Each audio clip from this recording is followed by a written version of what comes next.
Hello नमस्कार दोस्तों, आज की इस वीडियो में आपका फिर से बहुत बहुत स्वागत है। दोस्तों, जैसा कि आप सभी को पता है कि अध्याय नंबर दो अम्ल सारक एवं लवण हमारा चल रहा था और उसमें हम आगे बढ़ रहे हैं धीरे धीरे। आज का जो हमारा टॉपिक है बहुत ही इंटरेस्टिंग है और बहुत ही अच्छा भी है और बहुत इंपॉर्टेंट भी है। तो टॉपिक क्या है बच्चों, जैसे कि आप बोर्ड में देख भी पा रहे हो, टॉपिक है आज का हमारा अम्ल तथा सारक है ना, अम्ल तथा सारक की प्रबलता, अम्ल तथा सारक की प्रबलता। ठीक है, अम्ल तथा सारक की प्रबलता। अब प्रबलता का मतलब क्या होता है? प्रबलता का मतलब होता है कि कौन सा अम्ल अधिक प्रबल है और कौन सा जो अम्ल है वो अधिक दुर्बल है। इसी प्रकार से सार के बारे में बात करते हैं। ठीक है, यानी कि वो उनमें कितनी पावर है। ठीक है, यानी प्रबलता का मतलब क्या है? शक्ति से है। ठीक है, तो यानी कि अम्ल तथा सारक की प्रबलता के बारे में आज के इस वीडियो में हम जानेंगे। साथ ही हम इस वीडियो में बच्चों पीएच स्केल के बारे में भी जानने वाले हैं। ठीक है, कि पीएच स्केल क्या होता है फुल डिटेल से समझने वाले हैं। ठीक है, तो वीडियो को एंड तक जरूर देखिएगा। अगर वीडियो अच्छा लगा तो उसको लाइक, कमेंट, शेयर और सब्सक्राइब जरूर कर दें। सब्सक्राइब करना मत भूलिए ताकि आने वाली हर वीडियो का नोटिफिकेशन आपको सबसे पहले प्राप्त हो सकेगा। ठीक है, तो बच्चों चलते हम अपने वीडियो पे। तो यानी कि अम्ल तथा सार की प्रबलता।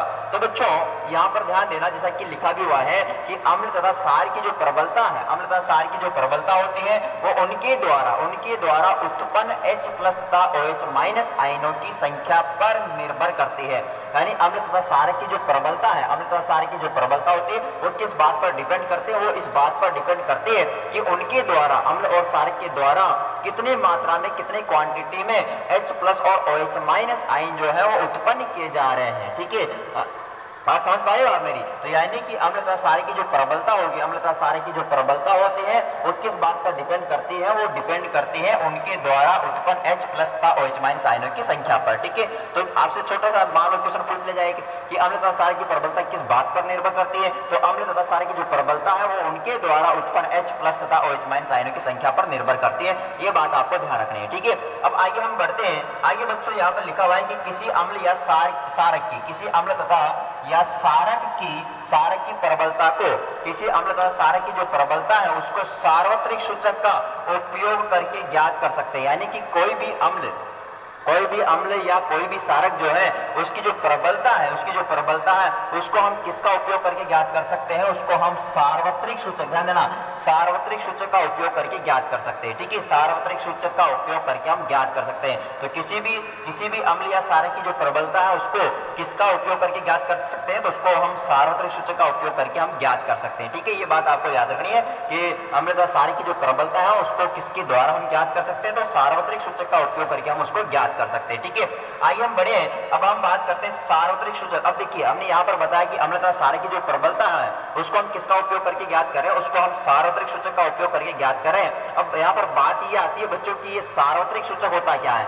सार्वत्रिक सूचक किसे कहा जाता है? तो बच्चों ध्यान देना, ये सार्वत्रिक सूचक जो होता है ये अनेक सूचकों का मिश्रण होता है। ठीक है, ये अनेक सूचकों का क्या होता है? मिश्रण होता है। बहुत सारे सूचकों का मिश्रण होता है, हम कह सकते हैं। यानी सार्वत्रिक सूचक को इंग्लिश में बोलते हैं यूनिवर्सल इंडिकेटर। क्या बोलते हैं? यूनिवर्सल इंडिकेटर बोलते हैं। तो यानी जो सार्वत्रिक सूचक है, यूनिवर्सल इंडिकेटर जो है, ये बहुत सारे सूचकों का क्या होता है? मिश्रण होता है। ये बात आपको याद रखनी है। ठीक है, यह सूचक किसी विलयन में हाइड्रोजन आयन यानी H प्लस, ठीक है, हाइड्रोजन आयन बोले तो H प्लस, तो यह सूचक है, कौन सा सूचक है? सार्वत्रिक सूचक। तो यह सूचक किसी विलयन में हाइड्रोजन आयन की विभिन्न सांद्रता को विभिन्न रंगों में प्रदर्शित करता है। यानी जो सार्वत्रिक सूचक जो होता है ये जो है ये किसी विलयन में हाइड्रोजन आयन की जो सांद्रता है उसको अलग अलग रंगों में क्या करता है? प्रदर्शित करता है। ठीक है, यानी हाइड्रोजन आयन की जो सांद्रता होगी उसको ये अलग अलग रंगों में क्या करता है? प्रदर्शित करता है। कौन? सार्वत्रिक सूचक। ठीक है, तो वापस हम इसको देखें तो यह अनेक सूचकों का क्या होता है? मिश्रण होता है। सार्वत्रिक सूचक जो होगा ये अनेक सूचकों का क्या होगा बच्चों? मिश्रण होगा। और यह सूचक जो है किसी भी विलयन में हाइड्रोजन आयन की जो सांद्रता होगी उसको अलग अलग रंगों में प्रदर्शित करता है। ठीक है, विभिन्न रंगों में प्रदर्शित करता है, मतलब अलग अलग रंगों में क्या करता है? प्रदर्शित करता है। ठीक है, तो ये बात आपको याद रखनी है कि सार्वत्रिक सूचक क्या होगा? तो यह अनेक सूचकों का मिश्रण होता है बच्चों, अनेक बहुत सारे सूचकों का मिश्रण होता है। और ये सूचक जो है किसी विलयन में हाइड्रोजन आयन की जो सांद्रता है उसको विभिन्न रंगों में क्या करता है? प्रदर्शित करता है। ठीक है, अब देखो किस प्रकार से प्रदर्शित करता है, हम कैसे पता लगाएंगे? तो बच्चों देखिए, सार्वत्रिक सूचक को हम इसके द्वारा समझते हैं। ठीक है, ये क्या है? आपने देखा होगा विबिग्योर। विबिग्योर क्या होता है बच्चों? आज हम आगे जब पढ़ेंगे तो एक ही चीज पढ़ेंगे हम, प्रकाश स्पेक्ट्रम, ठीक है, प्रकाश का स्पेक्ट्रम, ठीक है, या वर्ण विक्षेपण, प्रकाश का वर्ण विक्षेपण टॉपिक होता है। तो वहां पर हम देखेंगे विबग्योर। विबग्योर का मतलब क्या होता है, इंद्रधनुष होता है, उसमें 7 कलर होते हैं, ठीक है, और उनको हम विबग्योर के द्वारा लिखते हैं, ठीक है, VIBGYOR, विबग्योर के द्वारा लिखते हैं। तो वी का मतलब होता है वॉयलेट यानी कि बैंगनी, आई का मतलब इंडिगो होता है, और ब्लू का, बी का मतलब ब्लू होता है, जी का मतलब ग्रीन होता है, वाई का मतलब येलो होता है, ओ का मतलब ऑरेंज होता है, आर का मतलब क्या होता है, रेड होता है, ठीक है, इतना आप ध्यान रखिए। अब देखिए अगर कोई भी जैसे मान लो किसी विलेन का जो कलर है वो या तो येलो है या ऑरेंज है या फिर रेड है, तो फिर इधर जी से पहले पहले ध्यान समझना, जी से पहले पहले के जो कलर है यानी ये तीनों जो कलर, वो ऐसा विलेन जो ये तीनों कलर प्रदर्शित कर रहा है उसकी प्रकृति कैसी होगी, अम्लीय होगी, उसकी प्रकृति कैसी होगी, अम्लीय होगी, यानी ये तीनों कलर को प्रदर्शित करने वाला जो विलेन होगा वो कैसा होगा, अम्लीय होगा, इस बात को आपको ध्यान रखना है। इसी प्रकार से इन तीनों यानी जी को छोड़कर इन तीनों कलर को यानी VIB, इन तीनों कलरों को प्रदर्शित करने वाला जो विलेन होगा वो कैसा होगा, सारी होगा, कैसा होगा, सारी। इसी प्रकार जो जी का मतलब ग्रीन, जो विलियन ग्रीन कलर प्रदर्शित करेगा वो कैसा होगा, उदासीन होगा, ठीक है। तो ये यूनिवर्सल इंडिकेटर यानी कि सार्वत्रिक सूचक के जो हमने बताया कि हाइड्रोजन आयन की सांद्रता को विभिन्न रंगों में प्रदर्शित करता है, तो ये अलग अलग कलर है, ठीक है, यानी वाई का मतलब समझ गए, येलो, ऑरेंज और रेड, ये कलर प्रदर्शित करने वाला जो विलियन होगा वो अम्लीय होगा, और जो प्रबल अम्ल होगा ना, जो प्रबल अम्ल होगा वो रेड होगा, कैसा होगा, रेड होगा, यानी कि ऐसा अम्ल जो कि सबसे ज्यादा प्रबल होता है वो कैसा होगा, रेड, यानी कि जैसे जैसे अम्लीय प्रवृत्ति बढ़ती जाएगी उसका जो कलर है वो रेड होता जाएगा ज्यादा। इसी प्रकार जैसे जैसे सारी प्रवृत्ति बढ़ती जाएगी तो वो ज्यादा बैंगनी कलर का होता चला जाएगा, ठीक है, ज्यादा बैंगनी कलर का। तो हम कहें कि जो प्रबल अम्ल होता है वो किस प्रकार का कलर दर्शाएगा, तो प्रबल अम्ल जो होगा वो रेड कलर दर्शाएगा। इसी प्रकार प्रबल क्षारक जो है वो वॉयलेट यानी कि बैंगनी कलर हम कहें दर्शाएगा, ठीक है, और जो उदासीन होगा वो ग्रीन कलर दर्शाएगा, ठीक है। तो हमने यहाँ पर यही बोला कि सार्वत्रिक सूचक जो होता है ये अनेक सूचकों का क्या होता है, मिश्रण होता है, और ये जो सूचक है ये किसी विलेन में हाइड्रोजन आयन की जो सांद्रता होती है विभिन्न सांद्रता को विभिन्न रंगों में क्या करता है, प्रदर्शित करता है, ठीक है। इतना क्लियर हो चुका है आपको, वेरी गुड बच्चों, बहुत बढ़िया। अब हम बात करेंगे, ये तो हमारा क्या हो गया, सार्वत्रिक सूचक कंप्लीट हो चुका है। वापस चाहे तो मैं रिपीट कर देता हूँ, अम्ल तथा क्षारक की जो प्रबलता है, अम्ल तथा क्षारक की जो प्रबलता है वो उनके द्वारा H+ तथा OH- आयनों की संख्या पर निर्भर करती है ना, उनके द्वारा उत्पन्न H+ तथा OH- आयनों की संख्या पर निर्भर करती है। और किसी भी अम्ल या क्षारक की जो प्रबलता होती है उसको हमने एक सूचक का नाम दिया सार्वत्रिक सूचक, उसका उपयोग करके हम ज्ञात करते हैं। अब ये सार्वत्रिक सूचक क्या होता है, तो हमने बताया कि अनेक सूचकों का क्या होता है, मिश्रण होता है, और यह सूचक जो है किसी विलेन में हाइड्रोजन आयनों की विभिन्न सांद्रता को विभिन्न रंगों में क्या करता है, प्रदर्शित करता है। और हमने कुछ यहाँ पर कलर भी समझा दिया कि किस प्रकार से प्रदर्शित करता है, ठीक है, तो अच्छा समझ में आपको आया होगा। अब हम बात करेंगे बच्चों कि पीएच स्केल क्या होता है। तो बच्चों ये पीएच स्केल होता क्या है, ठीक है, किसे कहते हैं पीएच स्केल। तो बच्चों पीएच स्केल के बारे में अगर हम जाने तो हम कह सकते हैं कि किसी विलेन में उपस्थित हाइड्रोजन आयन की सांद्रता ज्ञात करने के लिए एक स्केल विकसित किया गया।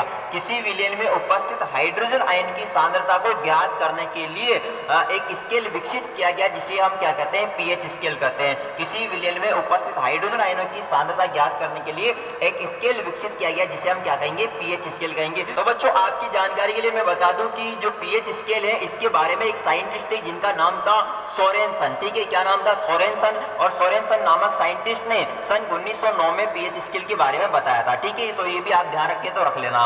तो हम कह रहे हैं यहाँ पर पीएच स्केल के बारे में कि किसी विलेन में उपस्थित हाइड्रोजन आयनों की सांद्रता ज्ञात करने के लिए एक स्केल विकसित किया गया जिसे हम क्या कहते हैं, पीएच स्केल कहते हैं, जिसे क्या कहेंगे, पीएच स्केल कहते हैं। अब बच्चों जैसा कि यहाँ पर लिखा हुआ है कि जो पीएच स्केल है क्या है, पीएच स्केल जो होता है, पीएच स्केल जो होता है, पीएच स्केल जो है दो शब्दों से मिलकर बना है। कितने शब्दों से मिलकर बना है, पीएच स्केल जो है बच्चों, पीएच स्केल जो है, पीएच स्केल, ठीक है, थोड़ा कम दिख रहा है तो समझ जाना। पीएच स्केल जो है दो शब्दों से मिलकर बना है। कितने शब्दों से मिलकर बना है बच्चों, दो शब्दों से मिलकर बना हुआ है।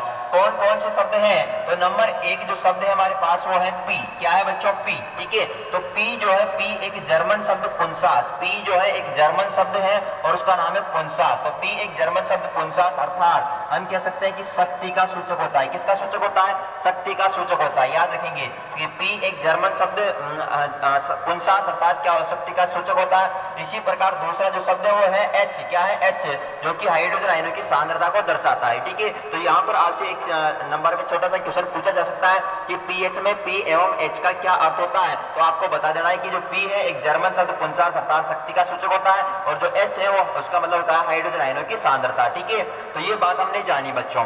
अब यहाँ पर देखिए ये जो आपको यहाँ पर चित्र दिख रहा है, इसको हम पीएच स्केल का चित्र है। किसका चित्र है बच्चों? पीएच स्केल का ये चित्र है। अब जो इसको ध्यान से देखिएगा, जो पीएच स्केल होता है इसमें 0 से लेकर के 14 तक अंक होते हैं। कहां से लेकर के? 0 से लेकर के और 14 तक क्या लिखे होते हैं? अंक लिखे होते हैं। ये बात आपको याद रखनी है, आप नोट भी कर लेगा इस बात को चाहे तो, कि पीएच स्केल में 0 से लेकर 14 तक क्या होते हैं? अंक लिखे होते हैं। ठीक है, अब इसको ध्यान से समझना। देखो इसके बीचों बीच में, यानी कि जो पीएच स्केल है इसके बीचों बीच यहाँ पर कितना लिखा हुआ है? 7 लिखा हुआ है। ठीक है, तो यहाँ पर हम समझेंगे कि जैसे हम यहाँ पर 7 किसी भी विलेन की पीएच का मान अगर 7 होता है तो वो विलेन कैसा होता है? वो विलेन उदासीन होता है। कैसा होता है बच्चों? उदासीन होता है। ये बात आपको याद रखनी है कि यदि किसी विलेन की पीएच का मान 7 है तो वो कैसा होगा? उदासीन होगा। और यदि किसी विलेन की पीएच का मान 7 से कम है, 7 से कम यानी 7 से अगर 0 की तरफ हम आते हैं तो उसकी जो अम्लीय प्रवृत्ति है वो बढ़ती है। ठीक है, यानी कि यदि किसी विलेन की पीएच का मान 7 से कम है तो वो विलेन जो होगा अम्लीय होगा। इसी प्रकार 7 से अधिक वो ऐसा विलेन जिसकी विलेन का पीएच का मान 7 से ज्यादा है, 7 से 14 के बीच में, तो कैसा होगा? क्षारीय होगा। ठीक है, तो यदि विलेन की पीएच का मान 7 है तो उदासीन होगा, विलेन की पीएच का मान 7 से कम है तो वो अम्लीय होगा, और पीएच का मान 7 से अधिक है तो कैसा होगा? क्षारीय होगा। ठीक है, अब देखो बच्चों यहाँ पर लिखा हुआ है कि जैसे हम 7 से इधर आ रहे हैं, 7 से इधर आ रहे हैं तो जो विलेन होता है उसकी अम्लीय प्रवृत्ति बढ़ती जाती है। अम्लीय प्रवृत्ति क्या होती है? बढ़ती जाती है। अब इसको मैं आगे समझाऊंगा अभी थोड़ा, है ना। लेकिन अभी ध्यान रखिए कि यदि विलेन की पीएच जो है वो 7 से डाउन होती जाती है, जितनी डाउन होती जाती है उसकी अम्लीयता उतनी बढ़ती जाती है।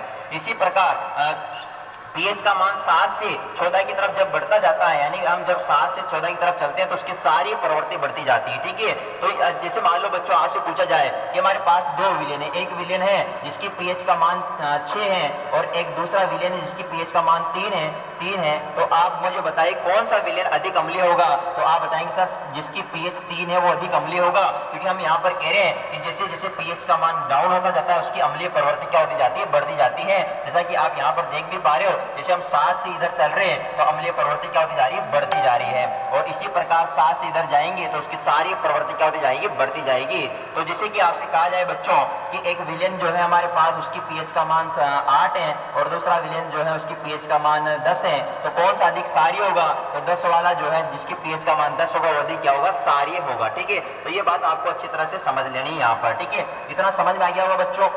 वेरी गुड, बहुत बढ़िया। तो यानी कि हमें समझ में आया कि जो पीएच स्केल होता है इसमें 0 से लेकर 14 तक अंक होते हैं। यदि विलेन की पीएच का मान 7 है तो विलेन कैसा होगा?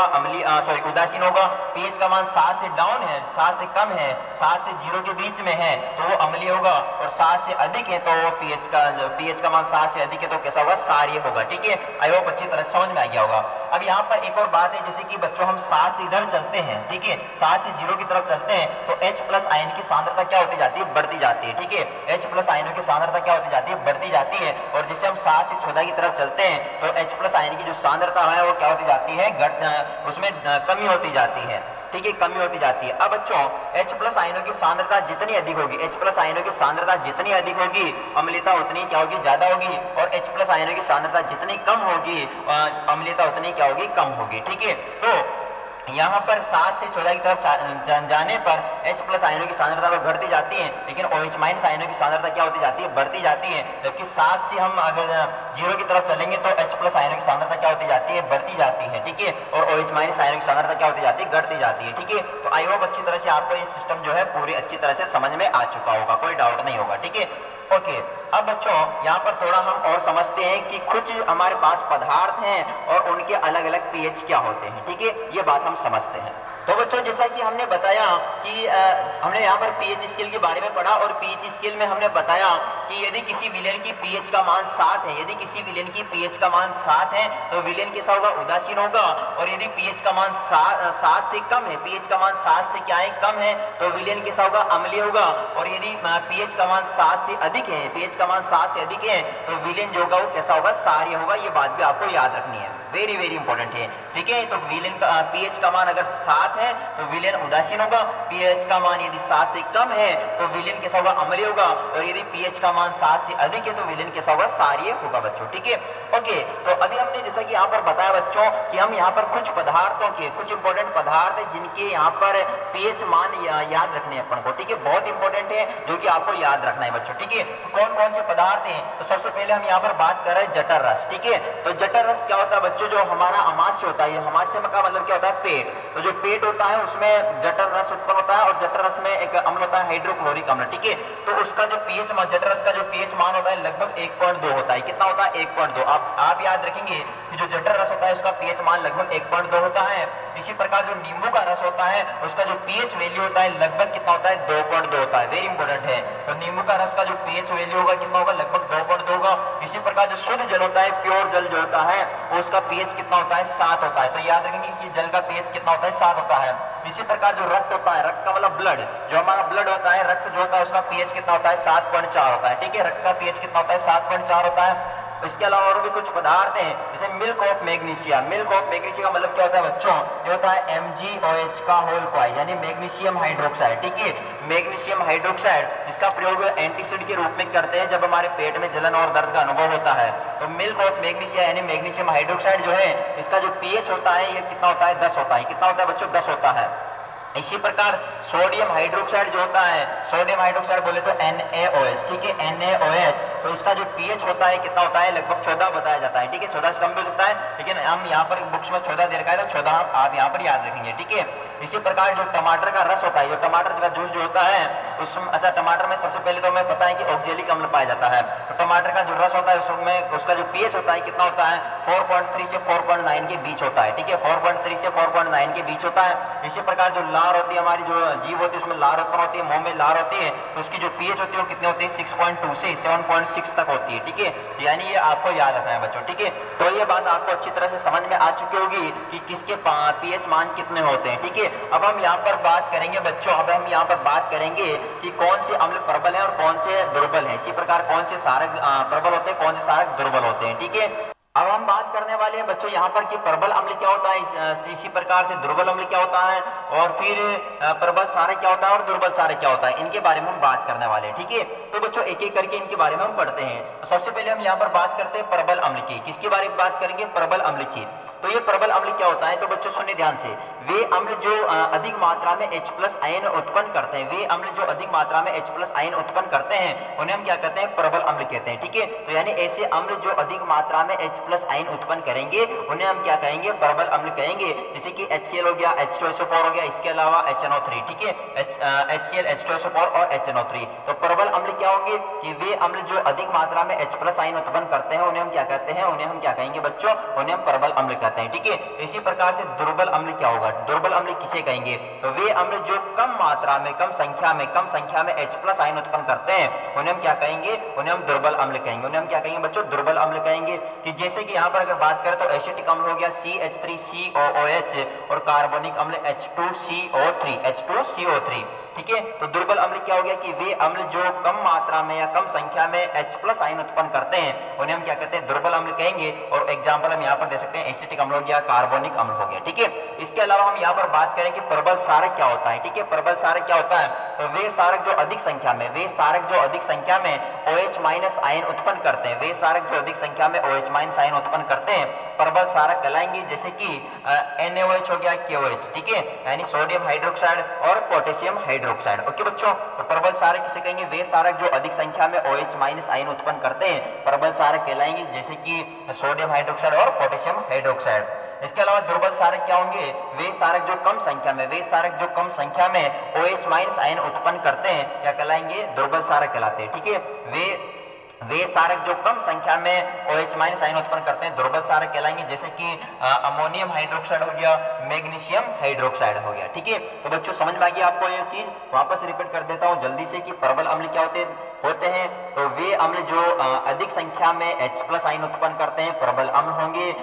एग्जाम्पल हम यहाँ पर दे सकते हैं, HCl हो गया, H2SO4 और HNO3, ठीक है। इसके अलावा हम यहाँ पर बात करें कि दुर्बल अम्ल क्या होता है, तो हम कह सकते हैं कि वे अम्ल जो कम संख्या में H+ आयन साइन उत्पन्न करते हैं क्या कहलाएंगे, दुर्बल अम्ल कहलाएंगे। जैसे कि हम यहाँ पर बात करें कि एसिटिक अम्ल हो गया और कार्बोनिक अम्ल हो चुका है। प्रबल सारक क्या होता है कि वे सारक जो अधिक संख्या में OH- साइन उत्पन्न करते हैं क्या कहलाएंगे, प्रबल सारक कहलाएंगे। जैसे कि NaOH हो गया, KOH हो चुका है, ठीक है।